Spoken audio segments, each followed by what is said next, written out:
माननीय अध्यक्ष महोदय, माननीय राज्यपाल महोदय के अभिभाषण पर बहस होती है, उसके बाद में जब जवाब दिया जाता है तो बहस क्या हुई है, किसने क्या अपनी बात रखी है, उसके बाद में उसका प्रत्युत्तर देने को कायदा रहता है। दुर्भाग्य से हमारे विपक्ष के साथियों ने उन्हें भाग नहीं लिया, तो कोई बहस तो हुई नहीं। जो हमारे साथी हैं उन्होंने अपनी बात रखी है, तो बहस हुई नहीं तो मैं क्या जवाब दूं और किसको जवाब दूं? कोई है ही नहीं यहाँ पे, तो गायब है।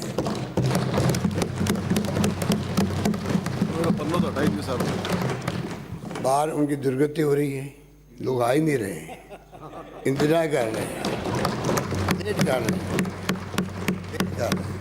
लेट कर रहे हैं। अब आए 1000 आए, 1500 आए, 2000 आए, 3 20 हज़ार की बातें करते थे, 50 हज़ार की बातें करते थे। तो उनकी पोल तो खुलने वाली शाम को, और मालूम पड़ जाएगा कि वो चाहते क्या हैं। आज देश में, प्रदेश में इतनी बड़ी समस्याएं होती है, लोग इंतजार करते हैं कि भाई जब असेंबली आएगी तो हमारे मुद्दे उठाए जाएंगे, मुद्दे उठाए जाएंगे। महंगाई का मुद्दा बड़ा मुद्दा है अध्यक्ष महोदय। बेरोजगारी तो विस्फोटक स्थिति के अंदर है। बिहार में ट्रेनें चल रही है, पहली बार सालों बाद में देखा कि ट्रेन चल रही है, और अगर समय पर इस पर काबू नहीं किया गया तो पता नहीं ये युवा किस दिशा में जाएंगे। जब हालात ये हो देश के अंदर, तो सरकारें चाहे किसी पार्टी की हो, उनकी प्रायोरिटी होती है उनके मुद्दों को हल कैसे करें, और उसके अंदर कायदा होता है कि पक्ष विपक्ष अपनी बात रखें, और विपक्ष की तो ये ड्यूटी है कि वो कमियां बताए।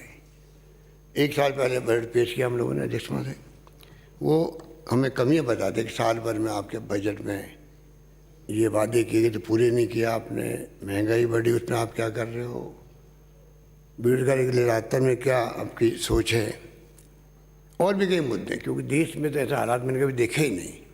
आज जो हालात देश में हैं, जो माहौल 75 साल में जब पंडित नेहरू प्रथम प्रधानमंत्री बने, गांधी जी के सानिध्य में जो हमारे अनेकता में एकता वाले मुल्क में जो नीतियाँ बनी, कार्यक्रम बने, सिद्धांत बने, संविधान की स्थापना हुई डॉक्टर अम्बेडकर के सानिध्य में, वो भावना कहाँ है? आज खतरे में है संविधान भी और खतरे में लोकतंत्र भी। ये माहौल देश के अंदर है, वो चिंता पक्ष विपक्ष सबको होनी चाहिए। इन सब से बचने के लिए मेरा मानना है अध्यक्ष महोदय, उनको मालूम है कि इस बार सत्ता पक्ष के लोग सब जान चुके हैं कि ये केंद्र सरकार देश को किस दिशा में ले जा रही, किसी को नहीं मालूम। ये देश किस दिशा में जाएगा ये कोई नहीं जानता है।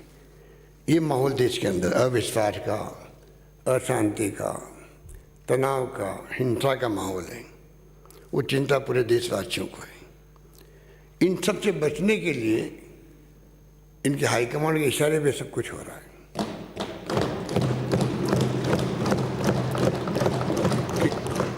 3 साल में इन्होंने एंटी इंकम्बेंसी पैदा नहीं कर पाए सरकार के खिलाफ में। इनको इस बार तकलीफ है कि आज आम जनता में सरकार विरोधी लहर, या कह दीजिए लोगों की भावना पैदा हो जाती है 2-2.5 साल के बाद में। इस बार इनके लोग भी प्राइवेटली कहते हैं कि इस बार एंटी इंकम्बेंसी नहीं है। जब नहीं है तो ये क्या बात बोले। और दिल्ली से ऊपर से हुक्म कि आप 3 साल में ऐसा निकम्मापन दिखाया आपने, आप कोई सरकार विरोधी लहर पैदा क्यों नहीं कर पाए। इसलिए उन्होंने अध्यक्ष महोदय इन सबको कह रखा है, इश्यू है या नहीं है, नॉन इश्यू को इश्यू बनाओ, नॉन इश्यू को इश्यू बनाओ, और किसी ढंग से जनता की निगाह में सरकार को बदनाम करो। और झूठे बदनाम करने में तो ये लोग माहिर हैं, इनकी पार्टी माहिर है, इनके नेता माहिर है। मार्केटिंग करने का काम कुछ करो या नहीं करो, मार्केटिंग इतनी शानदार करेंगे कि गुजरात मॉडल दिखने लग जाएगा देश को। सबको मालूम है कि क्या क्या नहीं किया, कैसी सत्ता में आ गए। ये स्थिति में हम चल रहे हैं। तो माननीय अध्यक्ष महोदय की स्थिति बड़ी विकट है। अब जो मुद्दे उठा रहे हैं, मुझे उस पर बहुत ही हंसी आती है कि अभी बात करते हैं रीट की परीक्षा को लेकर के।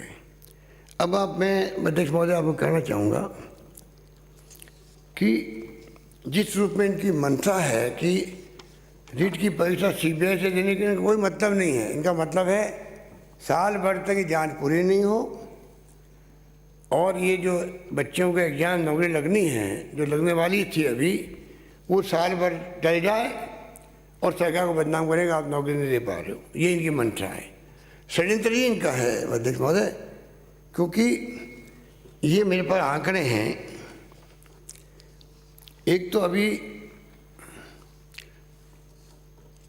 5-7 दिन पहले 9 फरवरी को लोकसभा के अंदर हमारे माननीय सांसद ने, नागौर सांसद ने पूछा सवाल कि कितने केसेस सीबीआई के राजस्थान से पिछले 10 साल में दिए गए। हमारे धन्यवाद जी पूछा सवाल, जवाब दिया गया कि 10 साल में 37 केस मिले, सिर्फ 2 में इन्वेस्टिगेशन हुआ, 7 क्लोजर हो गए और 27 ट्रायल के स्टेज पर है और एक दोष मुक्त हो गया। हाँ बताओ अध्यक्ष महोदय, अभी हमने केस दे रखा है पाली में मनोहर राजपुर गुमशुदगी का, जोधपुर के लवली कंडारा एनकाउंटर का, अलवर विमंडित बालिका का। कोई उस पर कोई जवाब भी अभी तक नहीं आया और इन पर कार्रवाई शुरू नहीं हो रही है। हम बच्चों की चाहते हैं कि समयबद्ध कार्यक्रम जल्दी घोषित करके अगले 10 दिन में हम चाहेंगे कि अगले 4-6 महीने में नौकरी लगनी शुरू हो जाए।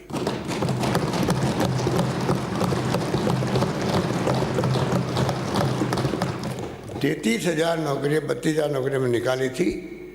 पहले 20,000 बढ़ाई, फिर 10,000 और बढ़ा दी, 30,000 और बढ़ा दी, मैंने 62,000 नौकरियाँ लग रही हैं। उस 62,000 नौकरी रुके कैसे? लग नहीं पाए। इसीलिए आप देख रहे हैं पिछले 10-15 साल से ही कभी हाई कोर्ट में, कभी किसी कांड से नौकरियाँ को रोकने का प्रयास कुछ लोग करते रहते हैं। ऐसी स्थिति में इनकी मांग क्या उचित है? कटारे जी नेता प्रतिपक्ष तो हैं, पर साथ में एक शिक्षक भी है। उन्होंने खुद ने कहा, मैं भी परसों उनका स्पीच सुन रहा था घर से, कि मैं शिक्षक हूँ और मुझे मालूम है कि सीबीआई में बहुत वक्त लगता है, मुझे मालूम है।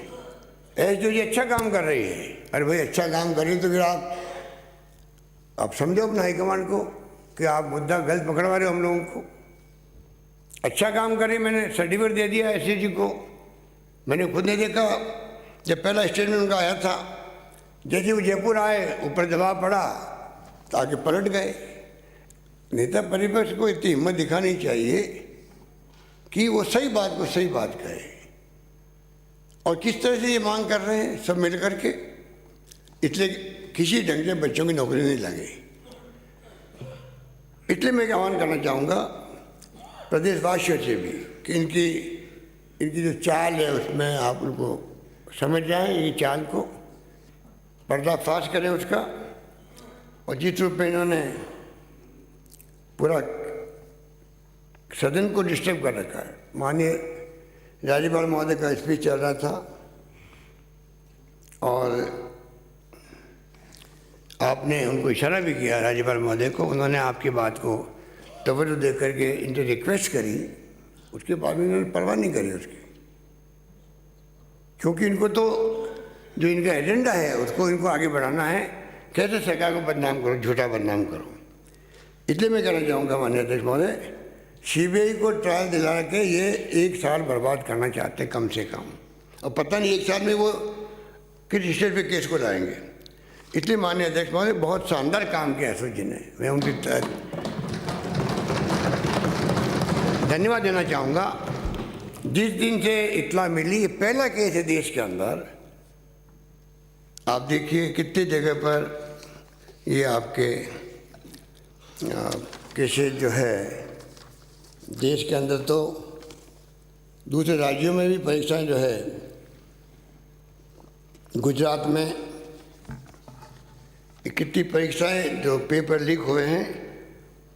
गुजरात में non secretary clerk, Haryana police constable paper, Madhya Pradesh में SDO, AREO और नर्सिंग भर्ती परीक्षाएं, यूपी में दरोगा भर्ती और यूपी में UPPCL भर्ती, यूपी लोअर सबऑर्डिनेट परीक्षा, ग्राम विकास अधिकारी, UPPAT, UPTET परीक्षा और केंद्र सरकार द्वारा आयोजित UGC नेट 21 2021 नीट परीक्षा, SSC CGL भर्ती, थल सेना में जनरल ड्यूटी।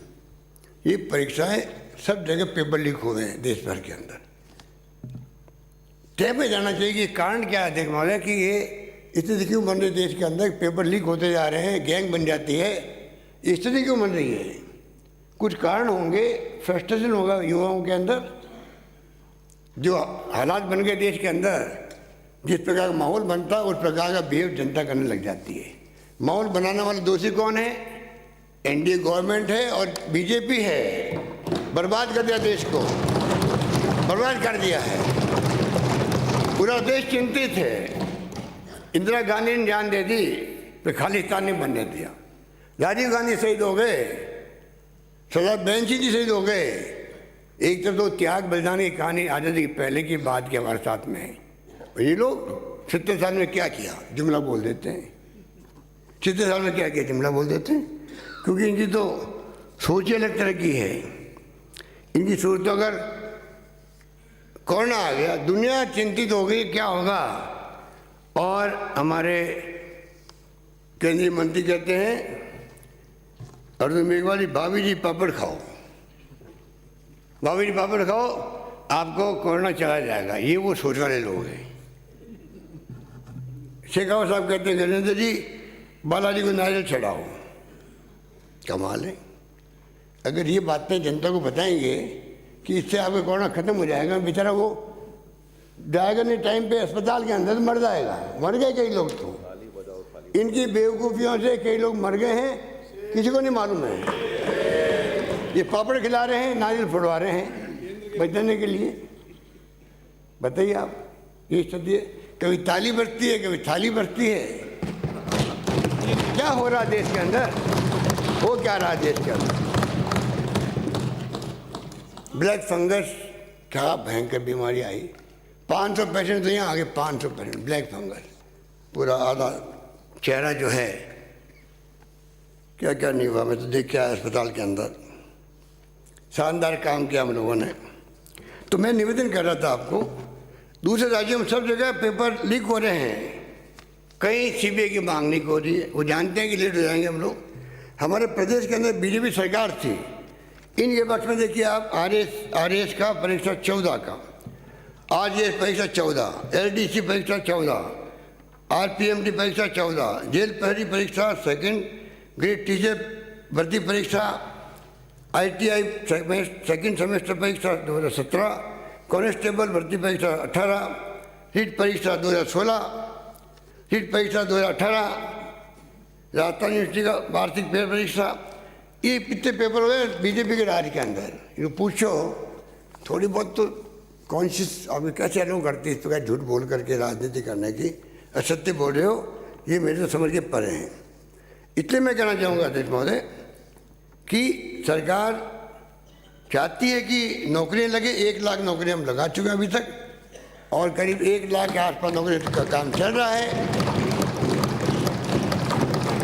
प्रक्रिया के अंदर है, और अभी 20 और उन्होंने बढ़ा दी है। तो 1 लाख से अधिक नौकरियाँ तो प्रक्रियाधीन हो गई है, 1 लाख लग चुकी है। इनको पूछे तुम्हारे वक्त में कितनी लगी नौकरियाँ 3 साल के अंदर।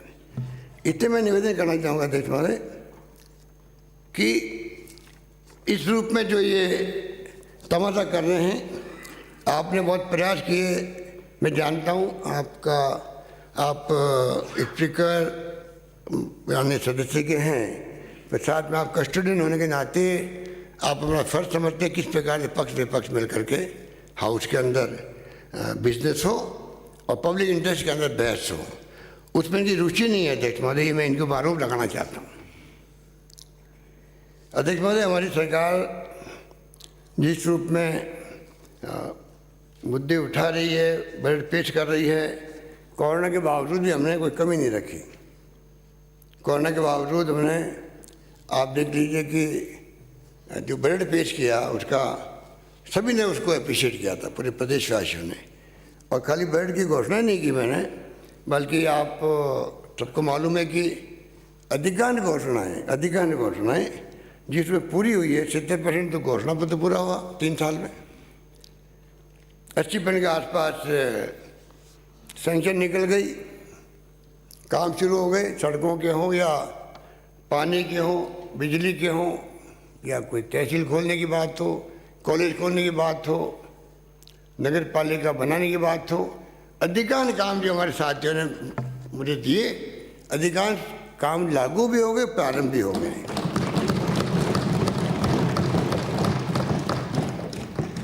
अध्यक्ष महोदय, पंडित नेहरू जी के ज़माने से ही इस देश का सौभाग्य एक ऐसा प्रधानमंत्री मिला दूरदृष्टि वाला, जिसने उस जमाने में कल्पना कर ली थी देश का भविष्य क्या होगा। उसी ढंग से बड़े बड़े बांध, बड़े बड़े कल कारखाने आए और साथ में वो संस्था आई जो विश्व के अंदर प्रतिष्ठित थी, चाहे वो IIT की तरह थी, IIM, एम्स, ये नेहरू का विजन था। DRDO, ICAR, ISRO, PGI, SMS जैसे हॉस्पिटल उस पर बना था। ये भी, ये अध्यक्ष महोदय उस ज़माने के जो फैसले हुए उसके कारण आज देश जो है वर्तमान स्थिति में पहुंचा है 21वीं सेंचुरी में।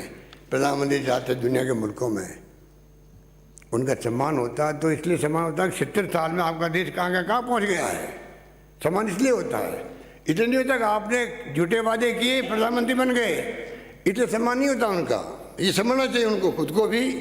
जो समझ नहीं पा रहे, वो खुद भी नहीं समझ पा रहे हैं, क्योंकि जो माहौल बन गया है RSS और BJP का, उस माहौल में वो उड़े जा रहे हैं। और समय आने पर पब्लिक उनको आईना दिखाएगी कि आप क्या भाषा बोल रहे थे इंडिया गेट पर, क्या बोल रहे थे। डंके की चोट हम बताएंगे कि 70 साल में कमियाँ क्या रही। अरे ऐसी सोच रखने वाले क्या इतिहास बनाएंगे देश के अंदर। अरे इतिहास जो है आपका, अगर उसको आप सही परिप्रेक्ष्य में रखोगे पब्लिक के सामने, तब आप खुद इतिहास बनाने के काबिल बनोगे। कमियाँ बताओगे, उपलब्धि नहीं बताओगे, ये उनकी सोच है। तो आप समझ सकते हैं कि किस दिशा में देश को ले जाना चाहते हैं। इसलिए मैं निवेदन करना चाहूँगा, हमारी सोच आपको मालूम है अध्यक्ष महोदय, पूरे सदन के साथियों को कहना चाहूँगा कि पिछली बार भी जो मांगा मैंने कॉलेज खोले, मैं कोई कंपेयर करूँगा तो टाइम लग जाएगा कि BJP शासन में क्या क्या किए गए। खाली ये कि बहुत 81 कॉलेज खोले गए 5 साल में, और हमारे वक्त में 123 कॉलेज खोल दिए 3 साल के अंदर ही।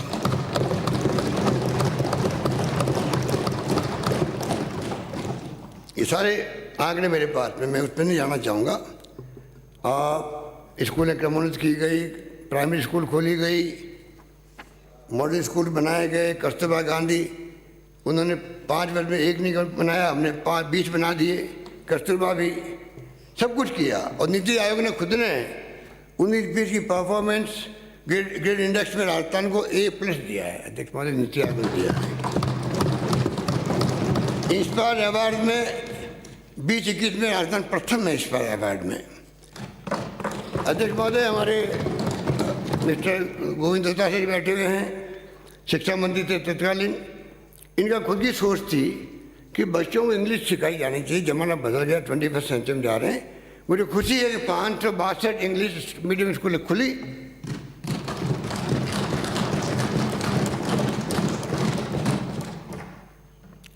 उसका अंदाजा लगा लीजिए कि आप किस प्रकार से हमने जो शुरुआत करी है इंग्लिश स्कूल की, और 5000 की आबादी के गाँव को हमने टारगेट बनाया है। अगला बजट आएगा, हम चाहेंगे कि किस प्रकार से इंग्लिश स्कूलों के माध्यम से एक क्रांति आ रही है राजस्थान के अंदर। आप महसूस करोगे 10-15 साल के बाद में किस प्रकार से बच्चे जो है आपके परिवार के, गांव के परिवार के बच्चे कोई ज़बान पे इंग्लिश रहेगी हिंदी के साथ साथ में, कॉन्फिडेंस रहेगा बोलने का, इंग्लिश बोलने का। ज़माना बदल गया है, आज प्रतिस्पर्धा का ज़माना है, इंटरनेशनल भाषा एक प्रकार से इंग्लिश बन गई है। राष्ट्रीय अंतर्राष्ट्रीय स्तर पर आप कॉन्फिडेंस के साथ बोल सकते हो, मैं नहीं बोल सकता। बचपन मैंने विरोध किया था इंग्लिश का, क्योंकि उस वक्त माहौल ऐसे ही था, दक्षिण वाले विरोध करते थे हिंदी का, हम विरोध करते थे इंग्लिश का। कोई बोर्ड हो तो जला दो इंग्लिश के बोर्ड को, उस जमाने में कहा इंग्लिश क्या काम आएगी, बाद में मालूम पड़ा इंग्लिश क्या काम आती है। तो हमने खुद ने सपोर्ट किया शिक्षा मंत्री जी को। राजस्थान पहला राज्य देश के अंदर होगा जहां गांव गांव में इंग्लिश स्कूल खुल रही है।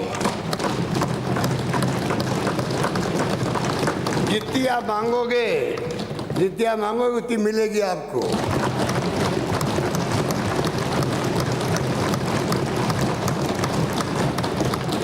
टीचर की भर्ती भी होगी इंग्लिश वालों की, कुछ भी करेंगे।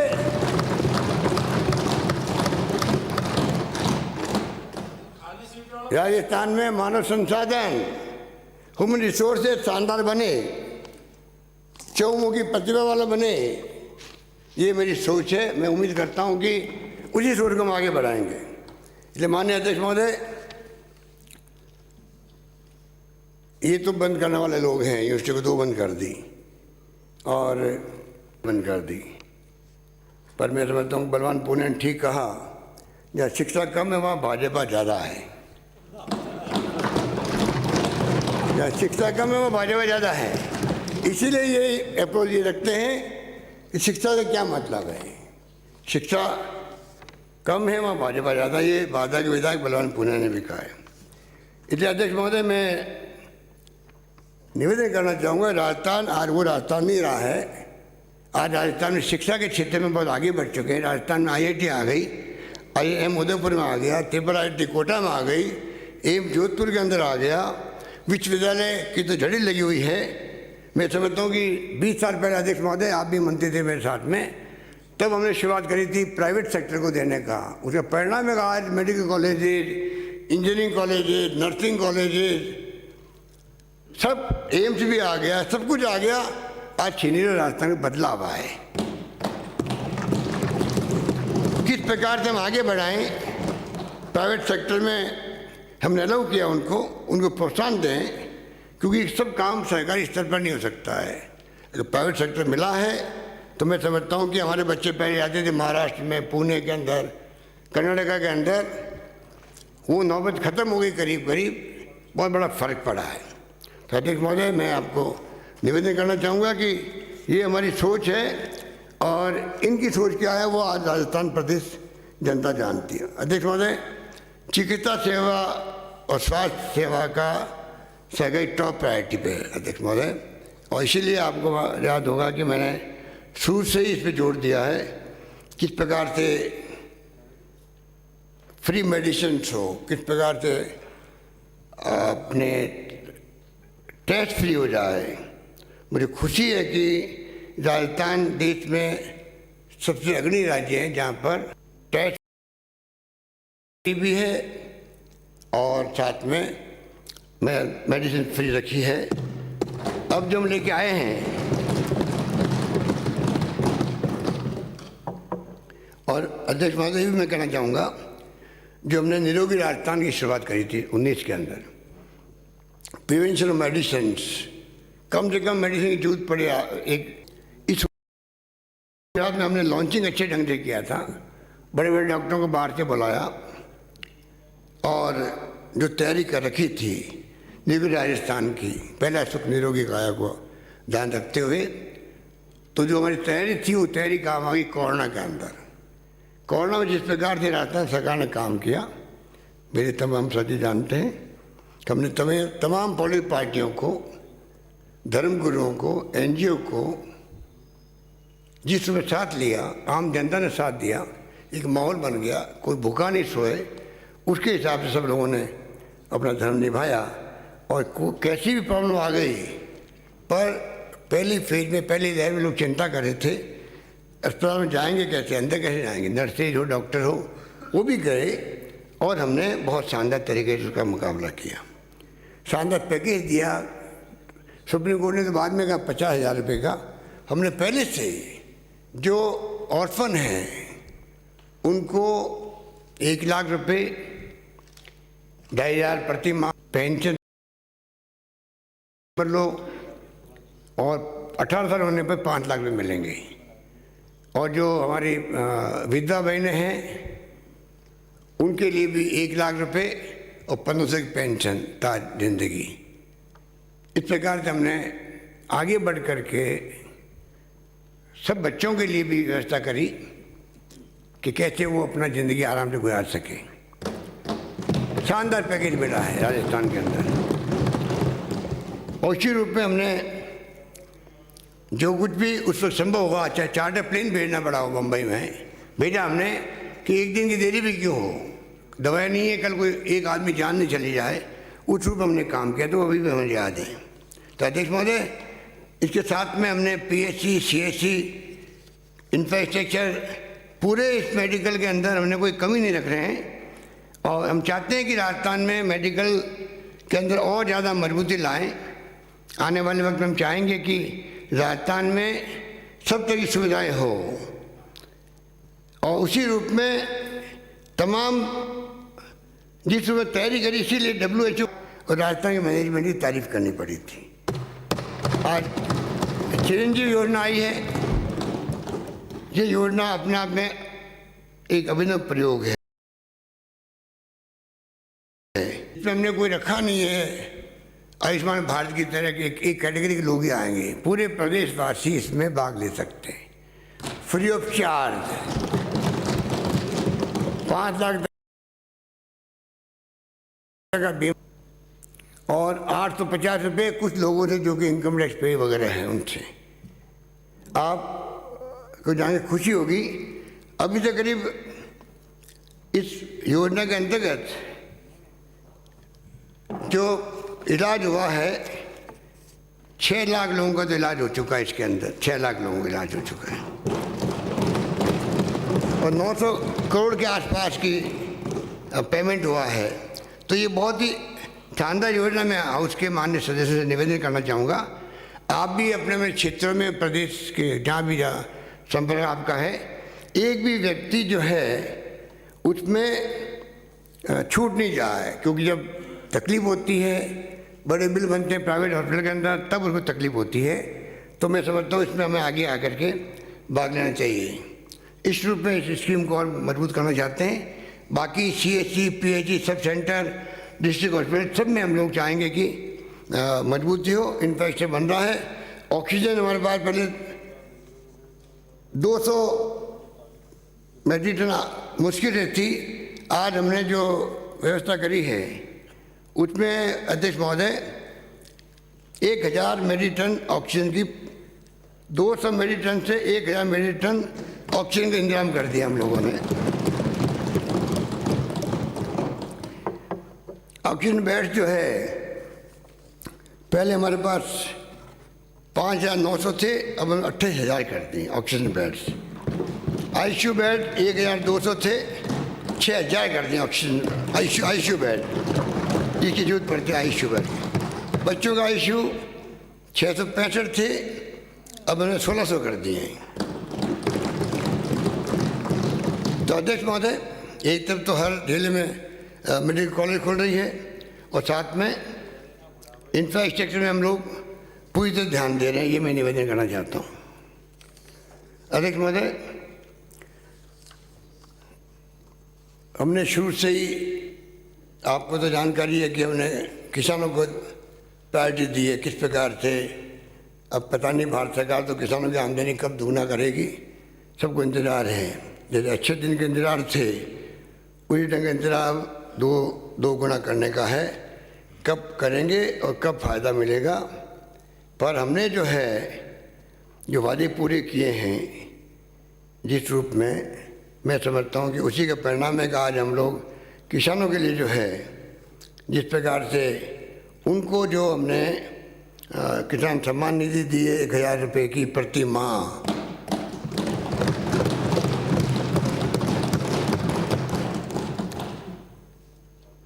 पिछली सरकार ने 833 रुपये दिए थे बिना बजट के, चुनाव के वक्त घोषणा कर दी थी। हमने बढ़ा के प्रॉपर वे में बजट में रख करके अब किसान को मिल रहे हैं 12,000 रुपये प्रति वर्ष। हमने किसानों के आते ही कर्जे माफ़ किए, 14,000 करोड़ रुपये हमने माफ़ किए। और केंद्र सरकार की जो बैंकें हैं उसके लिए लगातार हम दबाव बनाए रखते हैं कि आप वन टाइम सेटलमेंट करो। अगर आप विजय माल्या, नीरव मोदी और नया कल परसों आ गया ABG शिपयार्ड, अगर इनके 23,000 करोड़ कर दें, गायब सिंगापुर, कोई लंदन, और बाकी बड़े बड़े उद्योगपतियों के NPA होता है बैंकों में, उनके करोड़ों में होता है। कहाँ तो एक तरफ करोड़ों अरबों रुपए NPA समाप्त, सेटलमेंट, और काम कहते किसानों के साथ सेटलमेंट करो, उनका हिसाब देंगे आप। क्या दिक्कत आ रही है? आप सेटलमेंट आप आगे आओ, जैसे इंडस्ट्री के लिए आते हो, जो हिस्सा किसान का होगा वो हम चुकाएंगे, कर्जा माफ़ी हो गई। वो नहीं है, इनको तो किसानों को भड़काना है। वादा किया, वादा खिलाफी कर दी। 2 साल से 3 साल ही बोले जा रहे हैं, क्योंकि ये हम जानते हैं कि मैंने कहा आपको कि तो झूठ बोलने में तो माहिर है।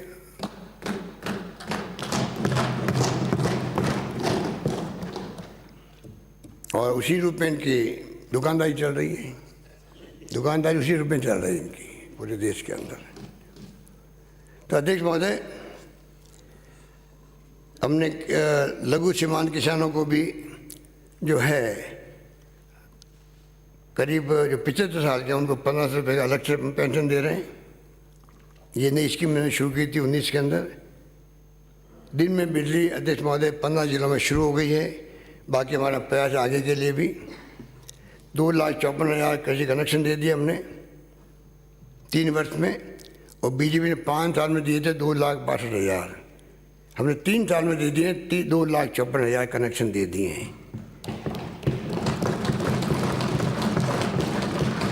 50,000 हेक्टेयर में ड्रिप इरीगेशन, 1.12 लाख हेक्टेयर में फव्वारा सिंचाई, इंदिरा गांधी नहर का 47 किलोमीटर ली लाइन। बहुत बड़ा काम है ये। इस प्रकार अध्यक्ष महोदय, चाहे इरीगेशन के काम हो, चाहे वो PhD के काम हो, दे रहे हैं। अध्यक्ष महोदय, इसके अलावा JJM स्कीम जो है उसके अंदर हमारा विशेष फोकस है, क्योंकि राजस्थान में हमेशा पेयजल की समस्या बनी रही है और इरीगेशन की, क्योंकि हमारे यहाँ 12 मासी नदियाँ नहीं हैं, इसलिए तकलीफ आती है। तो पानी के महत्व को समझते हुए मैं समझता हूँ कि JJM स्कीम में हमने मांग की थी भारत सरकार से कि आप 50% की बजाय 90-10 करें, जो पहाड़ी और पूर्वोत्तर राज्यों के लिए होता है। पर उनकी नीति ठीक नहीं, अभी तक कोई जवाब दे नहीं रहे। और हमारे खुद के मंत्री राजस्थान के हैं, जल शक्ति मंत्री, उनका राजस्थान की तरफ कोई मतलब नहीं है, राजस्थान में कोई संबंध नहीं है। चाहे कितनी हम मांग कर लें ERCP की, ईस्टर्न राजस्थान कैनाल प्रोजेक्ट जो वसुंधरा के वक्त बना हुआ था, उसको हम कहते राष्ट्रीय परियोजना घोषित करो। प्रधानमंत्री ने वादा किया, मंत्री हमारे यहाँ का है, पर उसके लिए वो कोई कार्रवाई नहीं करेंगे, ना उसके लिए करेंगे, ना वो ये 90-10 के फॉर्मूले पे करेंगे। और इसीलिए आज तकलीफ हो रही है। अभी 5-7 दिन पहले ही कैन बेतवा लिंक जो है मध्य प्रदेश और UP का, उसके लिए 40,000 करोड़ मंजूर कर दी, 4,000 करोड़ मंजूर कर दी, 44,000 करोड़, 44,000 करोड़ जो है उसके लिए मंजूर कर दिए, क्योंकि चुनाव आ रहे थे UP के अंदर। और ये योजना पहले की है कैन बेतवा, अभी तक कर नहीं रहे, अब कर दिया उसको। राजस्थान की तरफ ध्यान दे नहीं रहे। अगर हम दबाव बनाएंगे, हो सकता है चुनाव आने के पहले इनको ERCP की भी घोषणा कुछ करनी पड़ेगी, और नहीं करेंगे तो 13 जिले जो हैं, 13 जिले के लोग सबक सिखा देंगे। 13 जिले के लोग सबक सिखा देंगे। उसमें जयपुर भी आता है, प्रताप सिंह जी।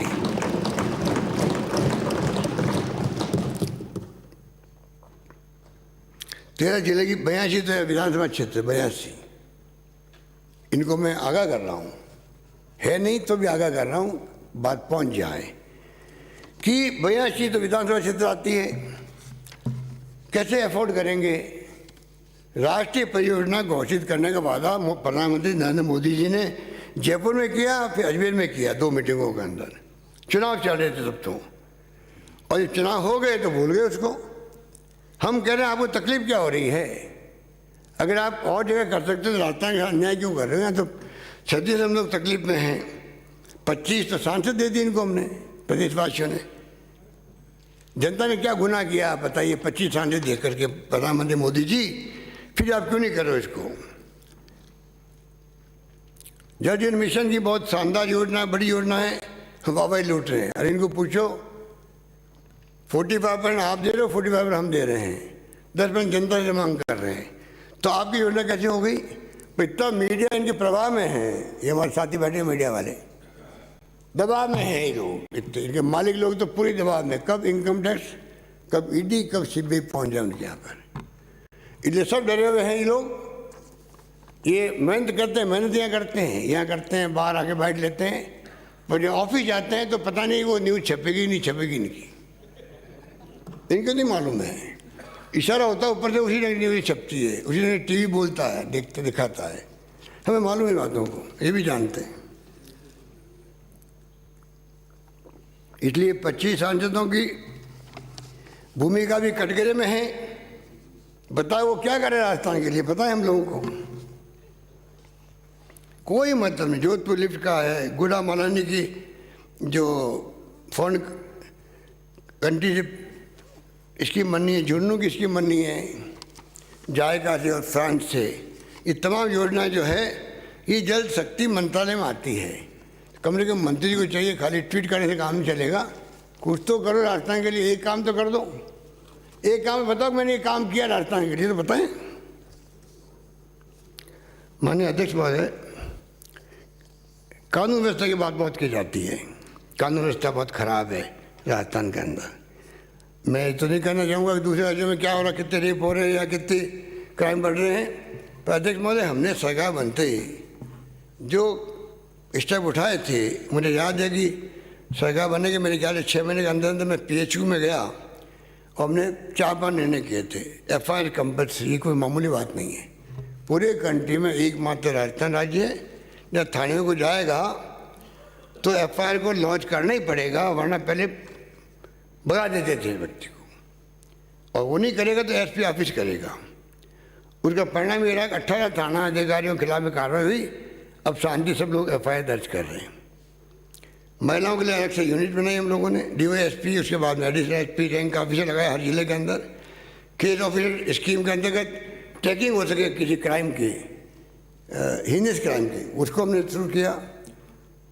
और लीगल ऑफिसर लगा रहे हैं हीनियस क्राइम में, जिससे कि लीगली कोई ड्यूटी कमी नहीं रह जाए, तफ्तीश के अंदर भी और चालान पेश के अंदर भी। यहाँ तक हमने ध्यान दिया और मैं तो इसके परिणाम भी सामने आए अध्यक्ष महोदय, जो मैं पढ़ के सुनाता हूँ आपको।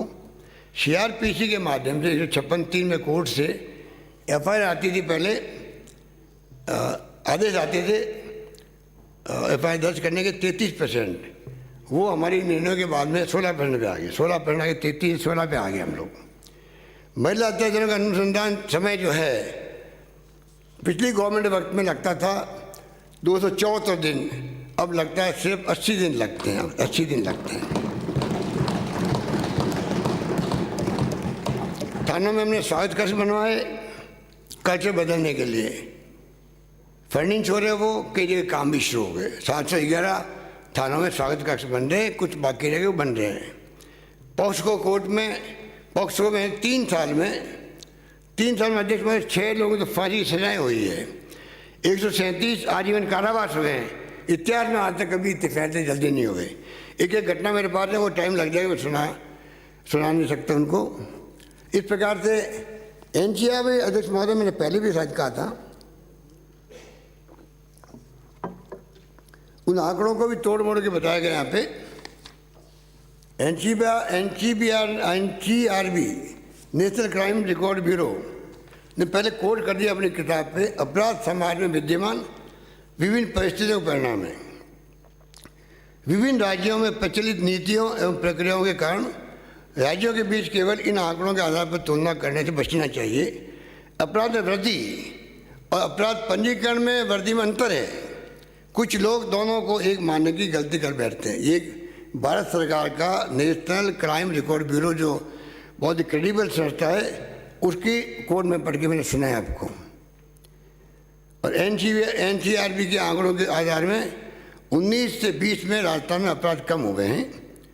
आप एनसीआरबी के डाटा वाली किताब पढ़ें, मालूम पड़ जाएगा आपको। किताबें उपलब्ध होगी और इंटरनेट पे भी होगी साथ में।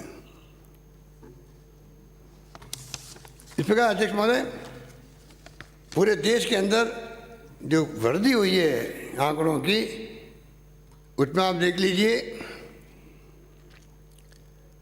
19 में और 20 में, 21 के डेटा भी आए नहीं एनसीआर के, 6 महीने बाद में आते हैं।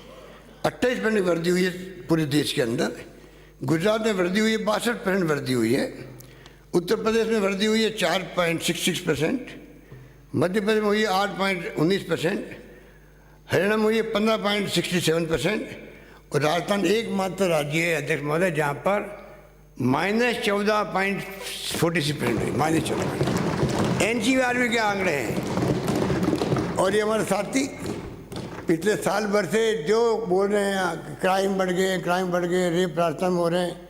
अरे घटनाएं तो हिंदुस्तान भर में हो रही है भाई, पर कितनी त्वरित गति से अपराधी पकड़े जा रहे हैं, चालान पेश हो रहे हैं। और ये जो 7 घटना मैंने बताई आपको फांसी की सजाओं का और 137 आजीवन कारावास का, ये उसके परिणाम एक टाइमली किस प्रकार से हम लोगों ने उसको ट्रैक किया है कि दर्द होने के बाद में, चालान पेश होने के बाद में भी तब जाकर के टाइम लिए पे सजा हुई है। कोई 10 दिन में हुई, कोई 1 महीने में हुई है, इस प्रकार सजा हुई है। इस प्रकार अध्यक्ष महोदय, आंध्र प्रदेश, गोवा, हिमाचल, केरल, उड़ीसा, तमिलनाडु, तेलंगाना, उत्तराखंड में भी 19 की तुलना में 20 में अपराध के प्रकरण बढ़े हैं। कहने का मतलब राजस्थान में घटे हैं, इस बात को ये लोग बोलने के तैयार नहीं हैं। इस प्रकार अध्यक्ष महोदय, मैं संक्षिप्त यही कहना चाहूँगा कि कानून व्यवस्था पे हमारी पूरी तवज्जो है। और मैं समझता हूँ कि रेप की आरोप लगाना बहुत मुश्किल काम है और सोच समझ लगाना चाहिए। एक अध्यक्ष महोदय मैं कोट करना चाहूँगा। अलवर में जो बालिका के साथ में डेफ मैडम बालिका थी, दुर्घटना को राजनीतिक लाभ लेने के लिए उनको नाम बलात्कार कर दीजिए, ठीक है। हमने कहा जहाँ सीबी से करो, सीबी से करवा लो। अब इनको चाहिए कि सरकार इनकी है, केंद्र में सरकार इनकी है, जाए दिल्ली में, वो सीबीआई ले क्यों नहीं रही केस को? तुमने मांग करी थी, हमने मांग पूरी कर दी आपकी, सीबीआई के ट्रांसफर कर दिया, वो ले क्यों नहीं रहे हैं? वो जिम्मेवारी किसकी है, इनकी नहीं है क्या? कटारिया जी हो, चाहे वो आपके पूनिया जी हो, राठौड़ साहब हो, जो भी साहब हैं, कई साहब बैठे हैं वहाँ पर, इतने साहब इकट्ठे हो गए हैं कि साहबों का सरदार कौन होगा कि इसको पता नहीं किसी को। एक अध्यक्ष महोदय, मैं एक बताना चाहूँगा, जो मैंने उस वक्त कहा था, आप क्यों बिना मतलब बलात्कार की बात करते हो, इनके परिवार में क्या बीतरी होगी। मेरा स्टेटमेंट उस वक्त का जब मैंने एक घटना हुई थी और मुझे मालूम पड़ा था कि डॉक्टर की रिपोर्ट आ गई है, कोई रेप हो ही नहीं है उसका, ना रेक्टम, ना वेजाइना, ना हाइफन क्या कह रहा था वो हाइफन। अब उसके बाद में आपके रेप हो गया तो क्या बीतेगी परिवार पर। अब मैं कहना चाहूँगा आपको अध्यक्ष महोदय, ये जो कृष्ण अप्पा बनाम कर्नाटक सरकार मामले में सुप्रीम कोर्ट की टिप्पणी है, जो मैं पढ़ कर सुनाना चाहता हूँ आपको। Rape is not merely a physical assault, it is often destructive of the whole personality of the victim. यानी बलात्कार केवल एक शारीरिक हमला नहीं है, बल्कि ये अक्सर पीड़िता के पूरे व्यक्तित्व को नष्ट कर देता है। अध्यक्ष महोदय, रेप हुआ ही नहीं, आप रेप चिल्ला रहे हो। फिर भी हमने कहा जांच करवा लो, कोई बात सीबीआई से आप करवाइए जांच, कौन मना कर रहा हो, आपको मालूम पड़ जाएगा। उसके लिए पता नहीं गायब हो गए सब लोग। अरे ये बात मैंने इनको सब सुना था, इनको मालूम था मैं क्या कि सुनाऊंगा, इसलिए भाग गए यहाँ से लोग।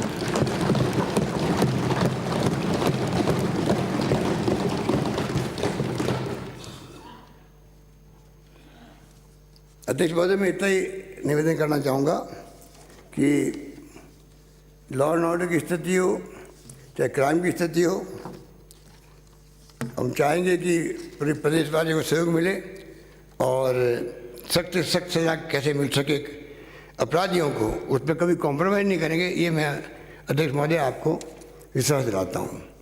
सड़कों के मामले में अध्यक्ष महोदय आप समझ लीजिए कि मेरी भावना क्या है उससे, क्योंकि हमारे अधिकांश मान्य सदस्यगण सड़क, एक सड़क, दो सड़क, 5 सड़क की बात करते हैं और मैंने पहले भी काफ़ी कुछ किया है, करने का प्रयास किया है। प्रति एमएलए को दिए हैं, म्यूनसिपलिटी, नगर निगम, नगर पालिकाओं को भी अलग दिया और बाकी state highways, district major road सब कुछ किया और 3-3 सड़कें हर जिले से मंगाते हैं हम लोग कलेक्टर से भी कि सही रूप में कौन भ्रष्ट सड़कें हैं। तो ये हमने किया था और ये मेरी प्रायोरिटी आज भी है, कल भी रहेगी, ये मैं आपको विश्वास दिलाता हूँ।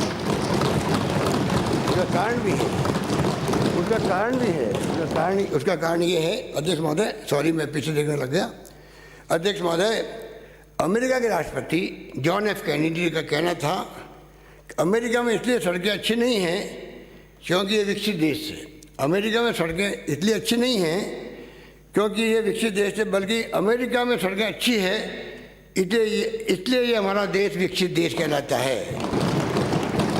अध्यक्ष महोदय, सड़कों का वो महत्व है, इस महत्व को मेरे जहन में है। हम कोशिश करेंगे कि आने वाले वक्त में, कोई ज़माना था कि सड़कें बहुत ही ख़राब थी राजस्थान की और ये कहावत बन गई थी कि जब गुजरात से आप आओ उस वक्त गुजरात की सड़कें बहुत शानदार मानी जाती थी।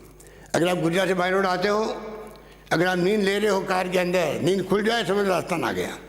वो टाइम भी देखा हमने, आज वो स्थिति बदल गई अध्यक्ष महोदय। अब गुजरात से आपके मित्र आए थे, वो जो हमारे इलेक्शन अभी कमीशन के चेयरमैन है AICC के अंदर, तो उन्होंने कहा कि मैं वहाँ गुजरात से आया हूँ और शानदार सड़कें आपकी है, हमारे से बेहतर सड़कें आपकी हो गई है।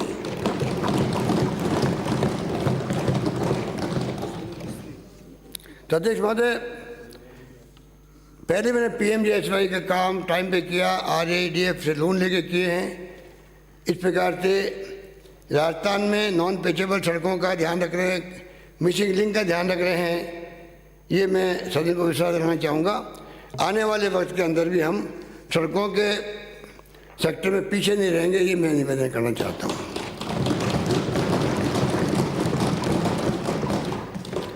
अध्यक्ष महोदय, मैंने आपको कहा नौकरियों में दी है, 1 लाख नौकरियाँ दी है, 1 लाख अधिक प्रकृति ने खिलाड़ियों को आउट ऑफ टर्न नौकरी दी है।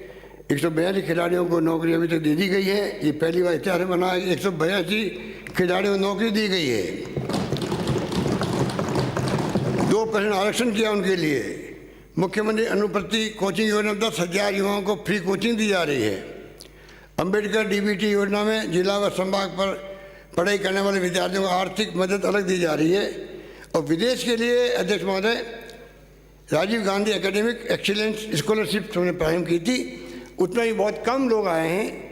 हम पता लगा रहे हैं कि क्या क्या हम इनमें छूट प्रदान करें जिससे कि अधिक हमारे छात्र लोग इसमें भाग ले सकें। हम लोग इसके बारे में जानकारी प्राप्त कर रहे हैं। एक आमेर से आने वाले हमारे सदस्य वही हैं, आमेर वाले तो पूर्णिया जी। 1 लाख हवा में बात कर रहे हो, 1 लाख हवा में बात कर रहा हूँ। और पूर्णिया जी इनके क्या, वो भी तो एक अध्यक्ष भी इनके, वो भी उम्मीदवार हैं आगे के लिए, इसलिए उन्होंने कहा कि 1 लाख नौकरियाँ। जी बताइए। अब मैं 2 मिनट लगेंगे, मुझे पढ़ के सुना दूँ, कम से कम कहीं ना कहीं तो उनसे मालूम पड़ेगा। RAS राजस्थान प्रशासनिक सेवा के 1100, कृषि पर्यवेक्षक सहायक कृषि अधिकारी 2250, पुलिस कांस्टेबल उप निरीक्षक 4500, नर्स ग्रेड द्वितीय ANM 11600, चिकित्सा अधिकारी 2733, लैब टेक्नीशियन सहायक रेडियोग्राफर ECG टेक्नीशियंस 1500, पशुधन सहायक 2100, कनिष्ठ सहायक 14,000, महिला सुपरवाइजर नर्सरी स्टाफ अध्यापक संरक्षक अधिकारी बाल विकास अधिकारी 1100, अध्यापक लेवल प्रथम और द्वितीय जो पहले 28,000 थे, फिर हमने उसमें 30,000 और जोड़ दिए, 33,000 थे, 33,000 और जोड़ दिए। अब तो हमने प्रधानाध्यापक, वरिष्ठ अध्यापक, व्याख्याता, पीटीआई ग्रेड 3 ये 20 आए, मैंने बता दिया आपको। प्रयोगशाला सहायक, पुस्तकालय अध्यक्ष 1800, संस्कृत शिक्षा में वरिष्ठ अध्यापक व्याख्याता 1000, सूचना सहायक 1300, आयुर्वेद यूनानी चिकित्सा अधिकारी, आयुर्वेद कंपाउंडर नर्स 1025, ऊर्जा विभाग में सहायक अभियंता, कनिष्ठ अभियंता, हेल्पर इत्यादि 3200, जेल वार्डन, वाहन चालक, उप निरीक्षक पुलिस 667, अन्य 4200 रुपये। तो अध्यक्ष महोदय, इस प्रकार से हम लोगों ने प्रयास किया है, पर मेरा मानना है इसके बावजूद भी कि सब सरकारी नौकरी से काम नहीं चल सकता, ये मेरे जहन में है। उसके अलावा भी आपको एवेन्यू क्रिएट करने पड़ेंगे, अधिक से अधिक इन्वेस्टमेंट आए राजस्थान के अंदर, प्राइवेट सेक्टर, उद्योग, व्यापार आगे बढ़े, वो तब होगा तब देश की अर्थव्यवस्था भी ठीक होगी। और फॉर्चुनेटली देश की और प्रदेश की अर्थव्यवस्था ठीक होने लगी है अध्यक्ष महोदय, एक शुभ संकेत है। मैं उम्मीद करता हूँ कि राजस्थान इन्वेस्टमेंट इवेंट हम करने जा रहे थे 23-24 को राजस्थान के अंदर, हमारे शंकुतला रावत जी के नेतृत्व में कई दिल्ली गए, कलकत्ता, बेंगलोर, तमिलनाडु, चेन्नई, अहमदाबाद, बम्बई, और बहुत अच्छा रेस्टोरेंट मिला। हमने कहा कि हम एमओयू साइन नहीं करेंगे पिछली सरकार की तरह, वो खाली कागजों में रह जाते हैं। हमने कहा एमओयू के साथ में आप उसके पहले पूरी फॉर्मेलिटी करवाओ कि जब ये इवेंट हो तब साथ में शिलान्यास भी साथ हो, ये हमने कहा है। और पहली बार होगा ये कि शिलान्यास भी साथ होगा। और मुझे खुशी है कहते हुए, जैसा आपको मालूम है अध्यक्ष महोदय कि हमने सरकार बनते ही MSME एक्ट बनाया था, जिसमें सभी तरह की छूट दी गई थी, कोई परमिशन लेने की आवश्यकता नहीं है। उसमें 12,000 से अधिक एप्लीकेशन आ गई है। कस्टमाइज पैकेज हमारा शानदार है राजस्थान के अंदर, जिस 19 के साथ में रिको हर ब्लॉक में, आपको मालूम ही है कई आपके क्षेत्रों में इंडस्ट्री लगा रहा है। और 147 में से 64 जगह तो बनने लग गए हैं, आगे काम हो गया है, प्लॉट भी ले लिए। कल किशनगढ़ जाने वाले विजय ने कहा भी है कि जहाँ 64 जगह काम शुरू हुए वहाँ पे प्लॉट ही बिक गए हैं, प्लॉट बिक गए हैं। गुड, किशनगढ़ विधायक बता ही रहे हैं। तो मैं कहना चाहूँगा अध्यक्ष महोदय, सरकारी नौकरी सीमित होती है, हम चाहेंगे कि हर संभव प्रयास करें जिससे कि बेरोजगारी कम से कम राजस्थान में हो, चाहे वो FDI के माध्यम से हो, चाहे लोकल इन्वेस्टमेंट आए। अध्यक्ष महोदय, इसके अलावा बाकी तो हमारे यहाँ तेल निकल गया है, गैस निकलने जा रही है, रिफाइनरी लग रही है। दुर्भाग्य से रिफाइनरी 5 साल डिले कर दी भारत सरकार ने। उसके कारण से अध्यक्ष महोदय अभी तो लोगों को पता नहीं लगा है कि जो 40,000 की रिफाइनरी थी वो 72,000 की रिफाइनरी बनने जा रही है। 72,000 की, किसके पास जवाब है इनके पास में? किससे को पूछूं, किससे पूछूं? यहाँ कोई है ही नहीं, बैठे खाली है। बताओ किससे पूछूं भाई, बताओ। है कोई आपके मित्र? बुला के ले आए उनको। ये स्थिति उनकी, ये स्थिति है। 72,000 की बन जाएगी। अब बोलते चमकते लोग बोल नहीं रहे अभी अधिकारी लोग भी कि हाँ 72,000 की हो रही है, 72,000 की हो रही है। मुझे अंदर नहीं मालूम पड़ा। 40 से 72, कल्पना करो आप, ये स्थिति है। ये आईना है भारत सरकार का, HPCL का। बताइए आप, 26,000 भागीदारी हमारी है। अब हमें सोचना पड़ेगा कि भागीदारी हम बनाने की स्थिति में है, क्योंकि राज्य सरकार तो कभी रिफाइनरी जाती नहीं है। हमें खूब दोष दिए गए। वसुंधरा जी ने खूब कहा पानी हमारा, बिजली हमारी, तेल हमारा, और 26 में भागीदारी क्यों? मैंने कहा वसुंधरा जी, देश भर में रिफाइनरी में कभी भागीदारी होती नहीं है राज्य सरकारों की, क्योंकि कंपनियों में तो 5-6 रिफाइनरी उनकी, एक घाटे में जाती है, दूसरे फायदे में आती है। अगर स्टेट गवर्नमेंट घाटे में कोई रिफाइनरी चली गई तो वो कैसे भुगतेगी? तो कभी पार्टी बनती नहीं। सिर्फ आसाम के अंदर 8-10% की पार्टनरशिप थी। मैंने उस वक्त भी कहा था, उस वक्त तो अलग बात थी, अब अलग बात है ना। उस वक्त तो तनातनी ज़्यादा थी, अब तनातनी अलग तरह की है।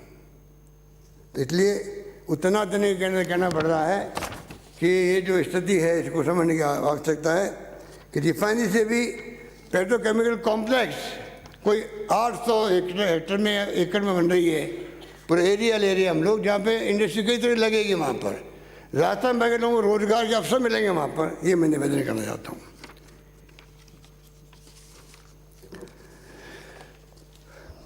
अध्यक्ष महोदय, बिजली का मामला है। बिजली में तो आपको तो मालूम ही है कि जब देश आज़ाद हुआ था उस पर राजस्थान में बिजली 13 मेगावाट थी यहाँ पर खाली। राजा महाराजाओं के महलों में टिमटिमाती थी, वो भी हो सकता है कि जनरेटर की हो।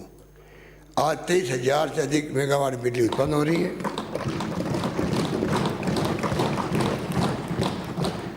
हमने इन 3 साल में 2,970 मेगावाट बिजली क्षमता बढ़ाई है। इन 3 साल में 2,970 मेगावाट बढ़ाई है। और नई ऊर्जा, सोलर पॉलिसी ने बना दी। आज हम कह सकते हैं 10,560 मेगावाट सोलर क्षमता से राजस्थान प्रथम बन गया, देश के अंदर प्रथम बन गया। विंड से एनर्जी जो है, विंड एनर्जी, हवा से एनर्जी 4,338 मेगावाट, बायोमास 120 मेगावाट बन रही है। अभी पिछले सप्ताह ही 3,05,000 करोड़ के सोलर एनर्जी के MOU हुए हैं साइन। 90,000 मेगावाट उत्पादन उससे होगा। बहुत बड़ी अचीवमेंट है ये। अध्यक्ष महोदय, अभी तक 3 साल में हम लोगों ने 16 लाख घरेलू कनेक्शन दिए हैं और 2.54 लाख कनेक्शन दिए, कृषि को दिए हैं। इस प्रकार का हमारा ध्येय है कि इस प्रकार से हम आने वाले वक्त में बिजली का उत्पादन और बढ़ाएं, जिससे कि कभी ऐसी स्थिति नहीं बने कि हम लोग डिफिशिएंट रह जाएं। अध्यक्ष महोदय, इसके अलावा मैं इतना निवेदन करना चाहूँगा कि IMR, MMR ये भी बहुत बड़ा इश्यू है देश के अंदर। इन्फेक्ट मोर्टेलिटी रेट और मदर मोर्टेलिटी रेट, इसमें हम लोग काफ़ी पिछड़े हुए रहे हैं पहले, अब जाके हम सुधरने लगे हैं। और मैं उम्मीद करता हूँ कि जिस प्रकार से सरकार ने प्रायोरिटी दी है महिला बाल विकास विभाग को और तमाम तरह से हम सुविधाएँ उपलब्ध करवा रहे हैं उनको। अभी TSP एरिया में तो हमने 95% से अधिक संस्थागत पैसे होने लगे हैं, बहुत शुभ संकेत है।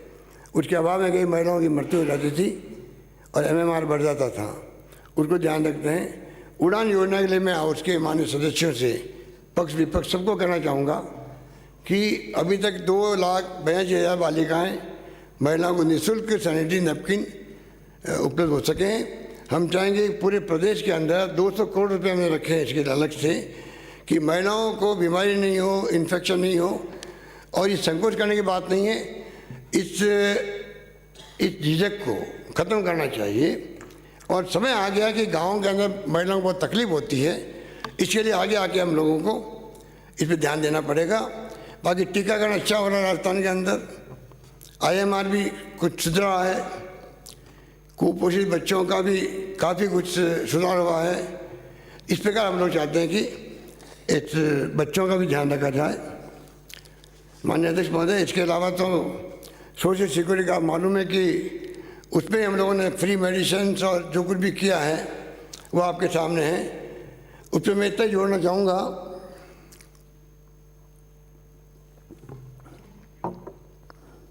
इंदिरा रसोई योजना शुरू कर रखी है। अनाथ बच्चों का मैंने बता दिया, वो पैकेज दिए हम लोगों ने कोरोना काल में, सब सोशल सिक्योरिटी में आते हैं। और एक बात मैं कह के अपनी बात समाप्त करूँगा अध्यक्ष महोदय, असहाय लोगों को हमने 5500 रुपये प्रति परिवार DBT की थी कोरोना काल के अंदर 33 लाख असहाय लोगों को। पर अध्यक्ष महोदय, मजदूर जो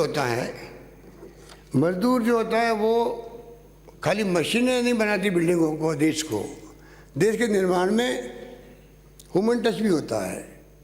मशीनें काम आती है, मशीन की जगह है, पर व्यक्ति जो होता है, श्रमिक होता है, उसके बगैर निर्माण नहीं हो सकता है। जब वो बूढ़े हो जाते हैं 60 साल के बाद में, उनका सही साथ नहीं देता काम करने में। अगर उसके आगे भी जो कोई नहीं है तो क्या बीतेती उसके ऊपर। तो वक्त आ गया कि विकसित राष्ट्रों की तरह अध्यक्ष महोदय हमारे राजस्थान में भी और देश के अंदर भी सोशल सिक्योरिटी हर व्यक्ति को मिले, और जो मजदूरों को टॉप पे रखना चाहिए, मेरा मानना है अध्यक्ष महोदय। ये मैंने कर दिया।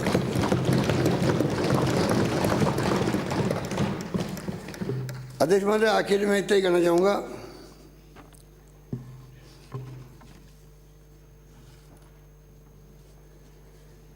कि एक तो बजट जो है आने वाले 23 को है, पक्ष विपक्ष को कहना चाहूँगा कि कोई सुझाव देना चाहे, बेहतरीन सुझाव देना चाहते हैं आप लोग, या प्रदेशवासी देना चाहते हैं, तो अभी वक्त है मेरे पास में। मैंने काफ़ी तैयारी करनी शुरू कर दी है। मैं चाहता हूँ कि अच्छे से अच्छा बजट पेश हो राजस्थान के अंदर, राजस्थान के फ्यूचर को देखते हुए। इसलिए मैं चाहूँगा कि जो हमारे साथी कोई सुझाव देना चाहते हों अपने क्षेत्र का या जिले का या प्रदेश के, या कॉमन कोई ऐसा इश्यू हो, मुझे बहुत खुशी होगी। हम चाहते हैं कि ऐसा राजस्थान में जहाँ सभी लोग निरोगी होकर चिरंजीव रहे, और मैं उम्मीद करता हूँ कि उसी रूप में जो मैंने आपको कुछ अपनी बात बताई है, उस ढंग से ही आने वाले वक्त में हम लोग चाहेंगे कि हम लोग सब मिलकर के किस प्रकार से अभिभाषण जो दिया राज्यपाल महोदय ने, उसके लिए मैं उनका शुक्रिया अदा करता हूँ कि उनके जो व्यवहार उन्होंने किया उचित नहीं था वो व्यवहार, बल्कि कहना चाहिए कि अच्छा नहीं था। और तब भी राज्यपाल महोदय ने भाषण को 2-2 लाइन नहीं पढ़ी थी, पहले की 2, लास्ट में 2। मुझे इस बात की खुशी है कि राज्यपाल महोदय ने फिर भी पूरा 1 घंटे का भाषण पढ़ के सुनाया है, इस बात की मुझे खुशी है। इसलिए मैं अपनी ओर से, सदन की ओर से राज्यपाल महोदय को भी धन्यवाद देता हूँ और अपनी बात समाप्त करता हूँ। धन्यवाद।